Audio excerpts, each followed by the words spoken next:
পুরো বিশ্বে আবারও কিন্তু করোনা ভাইরাসের বিশাল প্রকোপ দেখা যাচ্ছে পুরো বিশ্বে আবারও 3টি দেশে অলরেডি লকডাউন দেওয়া হয়েছে।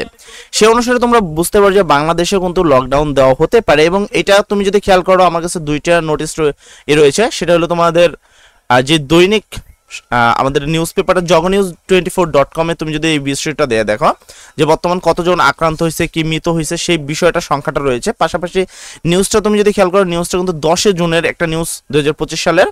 আবার এখানে দেখো তোমার 10 জুনে আরেকটা নিউজ করা হয়েছে, দুইটা নিউজ।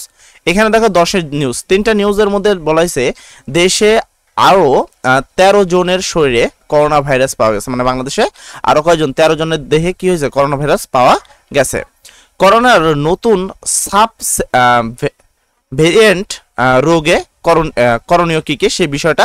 তারপর ভারতে যাতায়াতে লাগছে স্বাস্থ্য পরীক্ষা, পড়তে হচ্ছে মাস্ক। তো দেখো করোনা ভাইরাস যদি আবার হয় তাহলে কিন্তু আমাদের দেশে কি কি হতে পারে। এবার লাস্ট যেবার করোনা ভাইরাস হয়েছে সেক্ষেত্রে কিন্তু এইচএসসি পরীক্ষা সম্পূর্ণভাবে কিন্তু অটোপাস পেয়েছে। এবং তোমাদের জানা দিই সেটা 2020 সাল ছিল, যে 2020 সালে কিন্তু এই করোনার প্রকোপটা বেশি হয়েছিল, যার ফলে 2020-এর যে ব্যাচটা ছিল সেই ব্যাচকে কিন্তু সম্পূর্ণভাবে অটোপাস দেওয়া হয়েছে। সেই অনুসারে এতটুকু আমি তোমাকে বলতে পারি, যদি দেশে করোনা ভাইরাসের প্রকোপ আরও বাড়তে থাকে তোমাদের পরীক্ষার আগে, তাহলে হয়তোবা তোমাদের পরীক্ষা একান্তই পিছাতে হবে। যদিও প্রথমে একবারে সরাসরি তো অটোপাস দেয় না, তারা পিছাইতে যখন পারেই না তখন কিন্তু অটোপাসটা দেয়।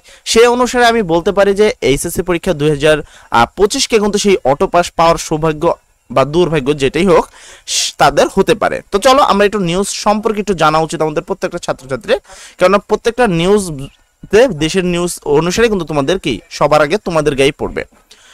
গত 24 ঘন্টায় 101 জনকে পরীক্ষা করে 13 জনের শরীরে করোনা ভাইরাস পাওয়া গেছে। এ নিয়ে দেশে মোট করোনা আক্রান্ত রোগীর সংখ্যা 20,21,760 জন। মঙ্গলবার অর্থাৎ হলো তোমার 10 জুন স্বাস্থ্য অধিদপ্তর থেকে পাঠানো করোনা বিষয়ে নিয়মিত সংবাদ বিজ্ঞপ্তি এ তথ্য জানা গিয়েছে। অর্থাৎ তুমি সহজভাবে যদি বলি, এই বিজ্ঞপ্তিতে বলা হয়েছে 24 ঘন্টার করোনা থেকে সুস্থ হয়েছে 2 জন। এর ফলে এর সংখ্যা 20,19,378 জন দাঁড়িয়েছে। তো এই বিষয়টা তুমি যদি ভালো করে, আমি তোমাদের করোনা সম্পর্কে ভালো করে ইজিলি বলি, যদি দেশে করোনা পরিস্থিতি আবার আসে তাহলে কিন্তু তোমাদের যে ছোটদের যেই পরীক্ষাগুলো ছিল, যে অ্যাসাইনমেন্টের সিস্টেম, সেই সিস্টেমটা কিন্তু আবার চালু হবে, কারণ অপশন তো নাই।